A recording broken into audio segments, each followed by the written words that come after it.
Not far away from here is Charleston Manor, not to be confused with Charleston Farmhouse of the Bloomsbury set fame. This was the country home of Sir Oswald Burley, who was a famous painter, and it has lovely gardens laid down in the 1930s to a design by Walter Godfrey, but with influences from Gertrude Jekyll, Peter Sackville-West, and Harold Hillier, all of whom are well-known garden designers. Sadly, I couldn't get anywhere near it this morning. Now I've stopped here because I think this is a lovely viewpoint from which to see this thing on the hill. That's high and over up there, and you might remember in a previous video I've been to the top of it and spoke a little bit about it. Well, there is the Littlington White Horse. Now, so the story goes, there was an original horse carved out here back in 1838 by a couple of local boys, supposedly to celebrate Queen Victoria's coronation. And it had mixed fortunes over the years until eventually it just grew over and disappeared. This current horse dates from around 1924 and over recent years has been adopted partly by the county council and various other volunteer bodies. They've had to alter the shape of its legs a little bit to make it look like it's prancing, because that bit of the hillside is rather unstable. So although we can't necessarily see them from here, there are various bits and pieces and encasements and that to make sure that it doesn't fall apart. But it does need regular maintenance, which it does seem to get at the moment. So there we are, that's the Littlington White Horse. And if you didn't know, you didn't know we had a white horse in East Sussex. Now you do.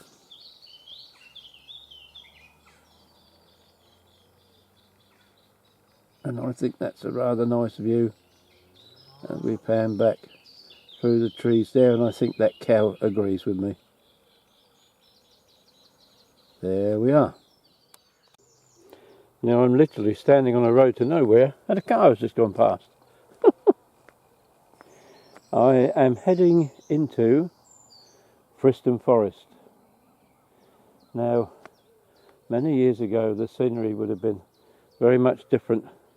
It's one of these places that was planted by the Forestry Commission, and so although things are changing a bit now, the Forestry Commission, well-meaning, covered the landscape with coniferous trees, and in places where they were not native at all. But anyway, that's a different type of debate. But having said that, Friston Forest is a beautiful place to visit, and I'm now about to go into what is basically a dead end, and the tiny little hamlet of West Dean, which nestles at the bottom end of Friston Forest, on the western end of it, and has one or two little gems, as we'll see. I just thought I'd stop here though, because for any of you out there wondering what convolvulus is, I believe its other name is bindweed. They have these pretty trumpet-shaped white flowers, but they're a pest.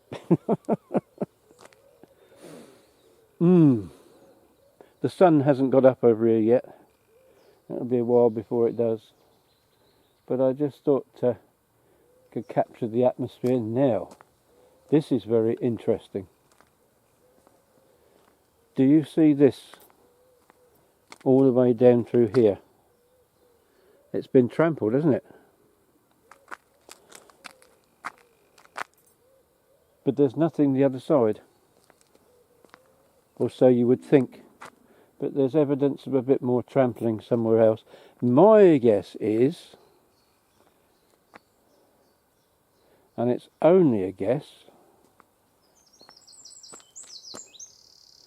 that that's been done by deer. Maybe not recently, but I wouldn't be surprised if that isn't a deer run. It's the kind of thing you find in places like this. Anyhow, let's go further. The road through Westdean village follows a one-way system.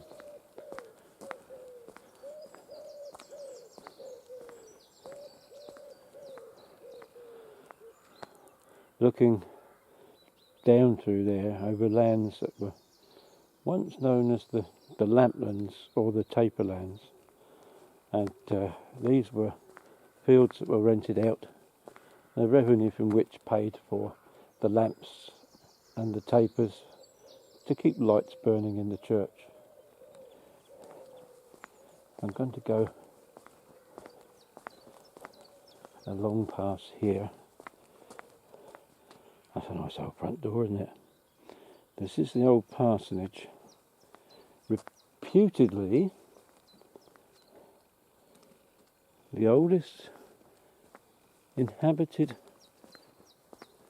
rectory building in the country, dating back to around about 1220. There's another group of old buildings down there.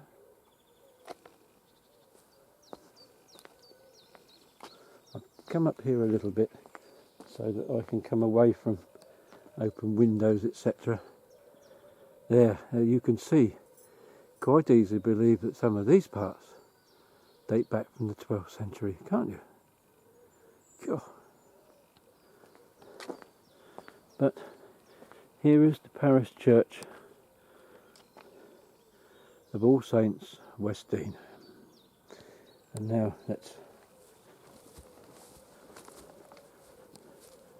I hope this is a public entrance.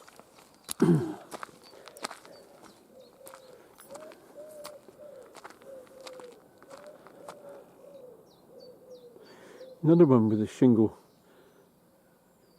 top to the tower. Parts of this church date back to the 11th century, although renovations took place later. The whole of the interior was gutted by fire in 1934, and has been rebuilt to a very high standard apparently. Again, I'm pretty sure we won't be able to go inside, but we'll go up to the door and have a look.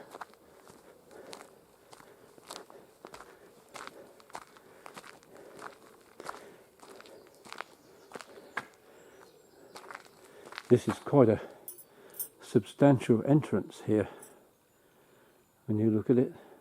The stained glass looks like 18th century, but it's again dates from the renovations of 1934. It says please push, but of course it's locked, and I don't blame them for that.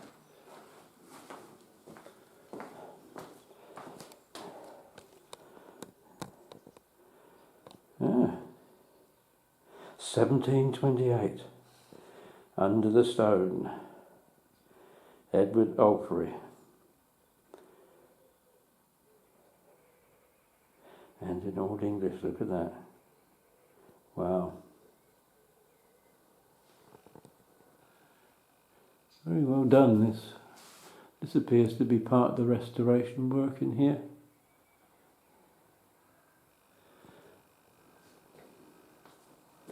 Now, here is a conundrum. All this area, a long way west, was part of the old Saxon kingdom of Wessex, even though we live in Sussex. And there was a monk called Asser, who later became a bishop. And he alludes to the fact that Alfred the Great might have had a palace here. because he is recorded as saying he was summoned to visit the king and records seeing him at his palace in West Dean. But, and here is the but from my point of view, although I can't find anything in the history books about it, there's a West Dean near Chichester. Would that have been more likely to be? We don't know. But again, looking here at the rectory, you can certainly believe that that was 11th, 12th century, can't you, in origin? Look at those sideboards. Isn't it lovely? Very peaceful here, down in the forest. I'm a bit higher up, so there's I don't know what those walls are there. You can see where the sun is beginning to shine over there. They're the remains of something.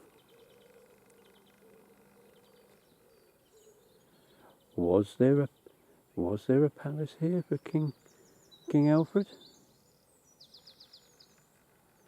Answers on a postcard, please, from those that have got the knowledge, because I certainly haven't. But it's an interesting conundrum, isn't it?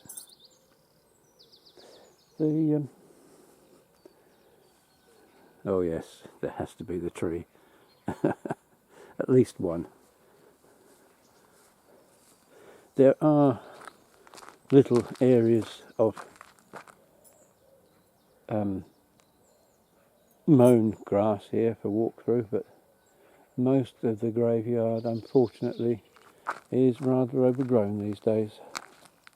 But the church is in regular use, although parking is limited to say the least. But certainly it's been very interesting to come and have a look. There's another old door to the side there.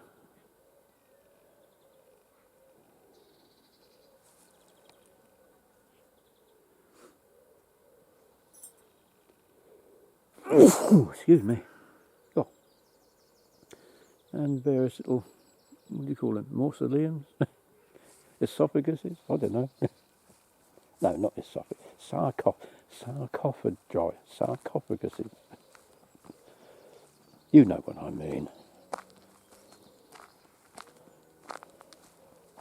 We can get a closer view of that door now.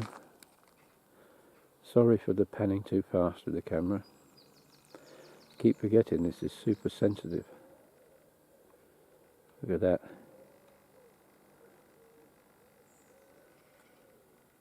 There's a door for a certain Mr. Mark.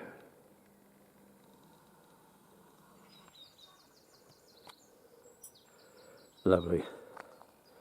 Lovely, lovely, lovely.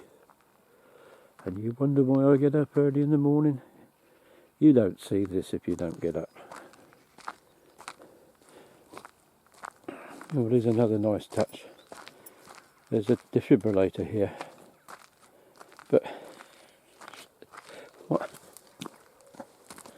what I don't understand is, I know it's a protection against possible theft of vandalism, but if time is of the essence when you're dealing with someone with a heart problem, why do you want to waste your time dialing 999 and asking for the code to open it?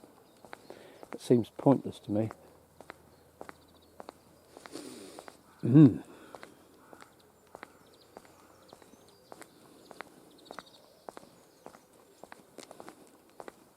There is a lovely smell coming from those roses.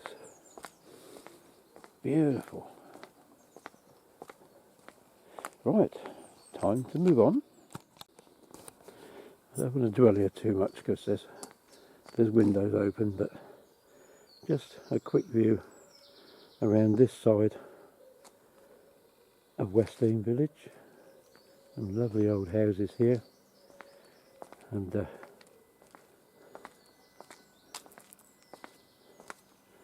sun.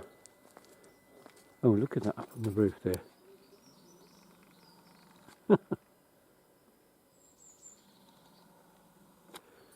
Sun coming up on the other side there. cockerel crowing in the distance.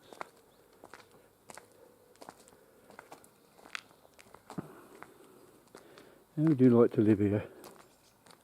Eh? God. Lovely, isn't it? And I got some more brownie points. Proper wall mounted Victorian postbox in a wall. There you go.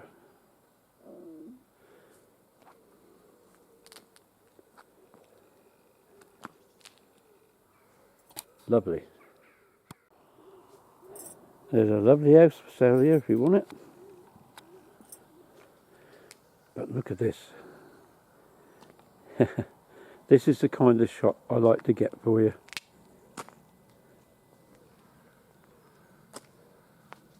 The sun just coming through the trees there. Look at that.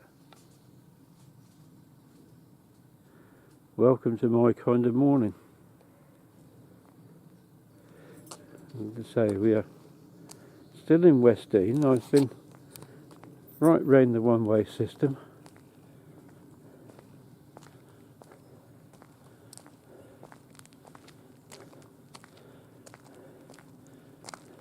Private road, no admittance, wild birds nesting, dogs on a lead, and a set of steps that go up to the forest if you are taking a walk up through there.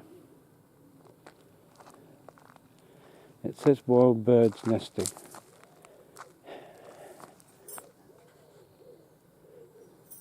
I don't know, let's have a... That car that passed me was sitting here and it didn't look as though the driver had got out even. Quite weird. And as I pulled up, he drove off. It's a mystery. But from here, you've got footpaths and bridle paths. You can go to Exeat Hill. Hey, part of the South Downs Way. Heritage Open Weekend.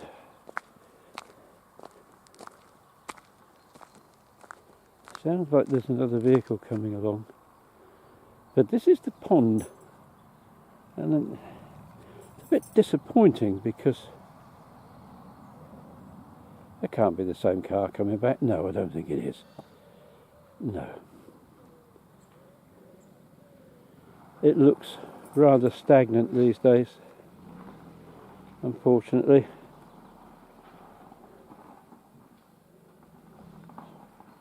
Luckily for me, there used to be some Muscovy duck type things on here years and years ago. And every time we come over, I brought somebody over here and we got out the car, they'd make a beeline for me. They probably know I'm scared of them. But anyway, there we are once again. The village pond at West Dean. And I think I'll leave this with it, with another view of the sun rising. There's lovely for you, as they say. Just thought I'd show you one last view of the way in and out. A lovely lady in that car that just pulled up. She's going out walking her dog.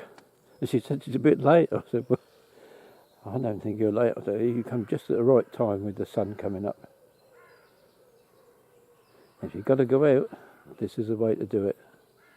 And I've got to go out that way.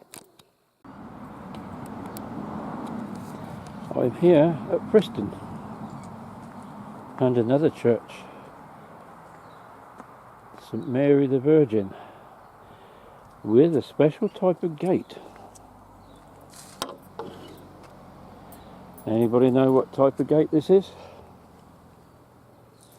I'll give you a few seconds to have a look at it. There. There's a special type of gate.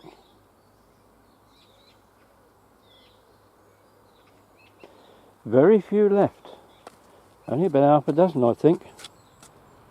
It's a Tapsell gate.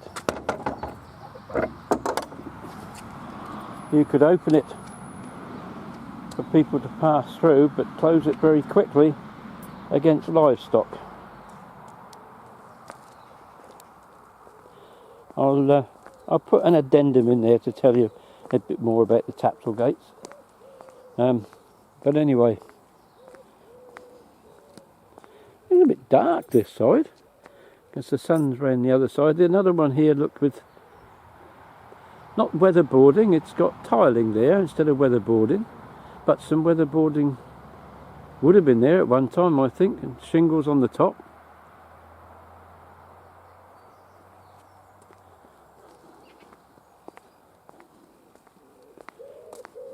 This is a spontaneous visit, as you like. I'm on the way home from filming somewhere else and decided to pop in here. I seem to remember reading somewhere the composer Frank Bridge was buried in this churchyard. A bit difficult now with the sun here, but another very substantial flint and brick arch.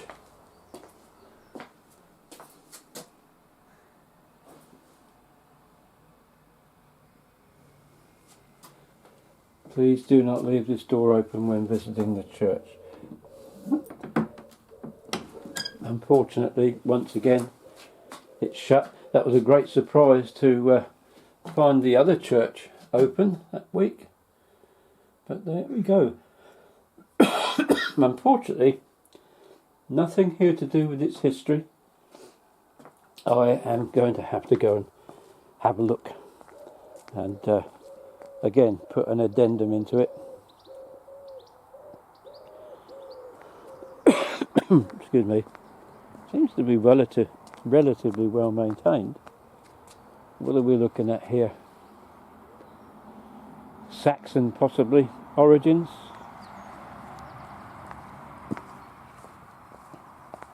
With later Norman additions, perhaps. I need to find out. It's an interesting collection of graves over here. We do have Commonwealth war graves, and I'm wondering if, yes, that looks like a war memorial of some kind, or does it?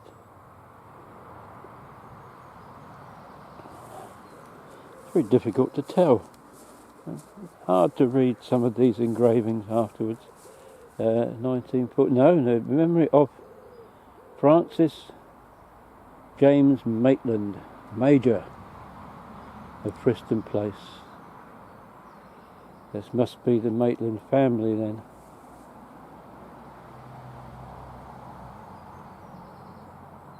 Some recent graves over there.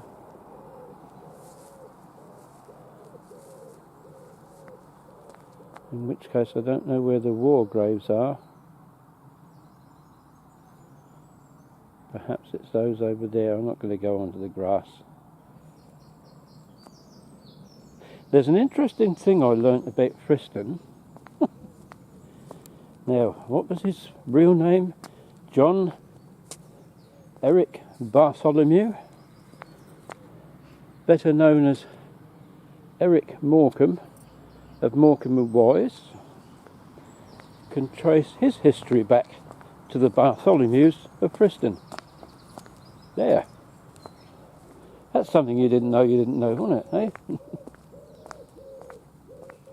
Maybe it's something you didn't know, you didn't want to know. Anyway.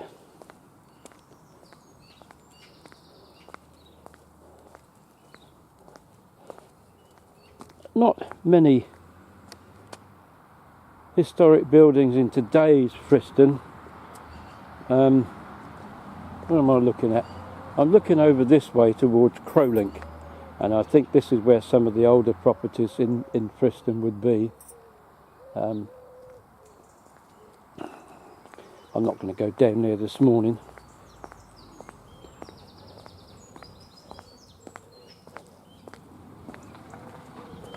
We do get people turn up here now. We're getting to the time of day where people turn up to walk their dogs. That's the Tapsell gate again. Look at that. Morning.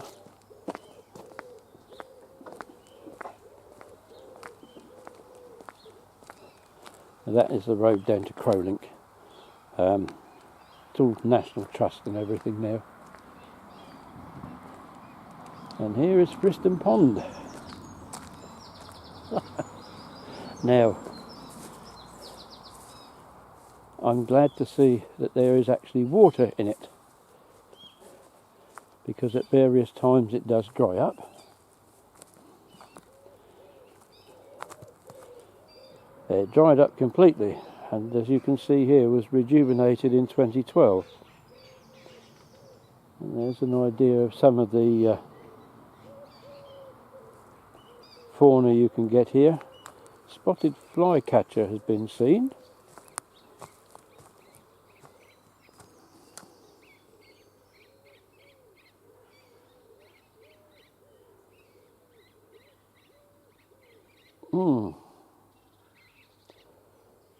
The pond has long been here. Now then,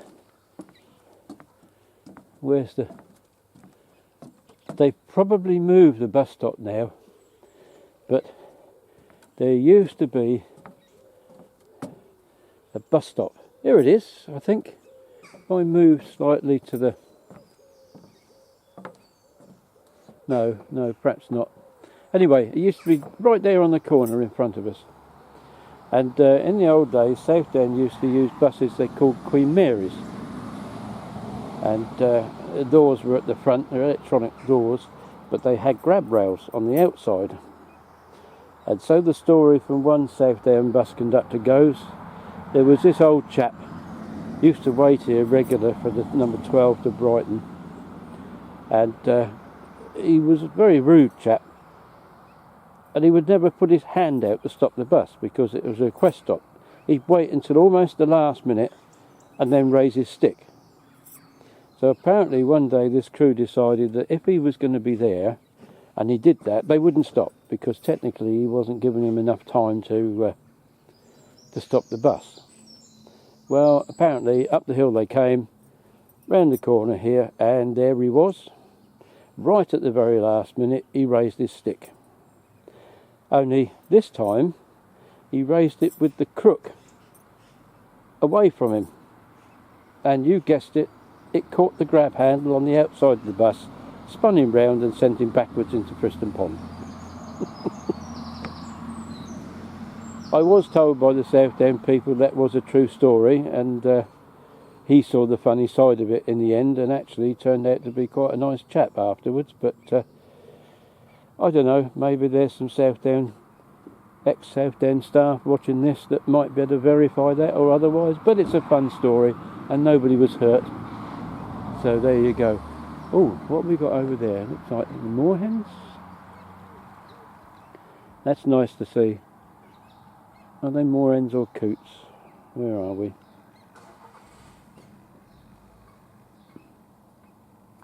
I can't find them.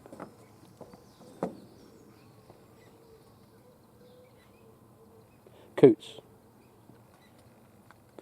I can see their white noses.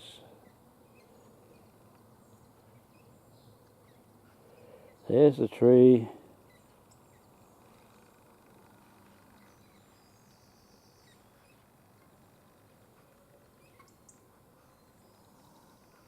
You'd think they'd be easy to find, wouldn't you?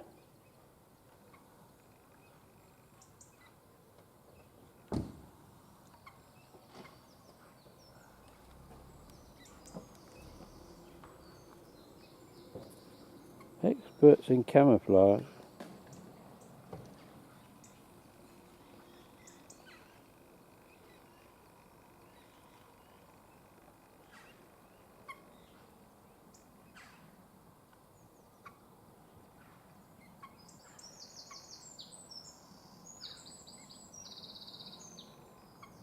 Dagnammit.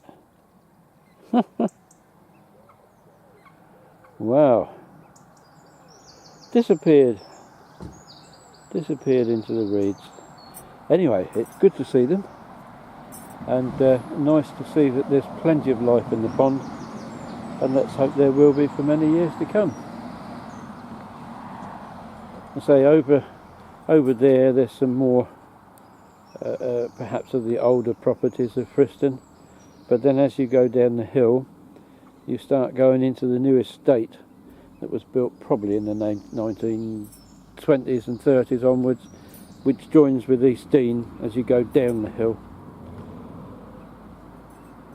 But anyway, that is a quick visit to Friston and Friston Church. One final shot, and I've only just noticed this. That is most unusual. A chimney. What is a chimney doing in a church? I don't think I've ever seen that before. Hopefully, more information for you later.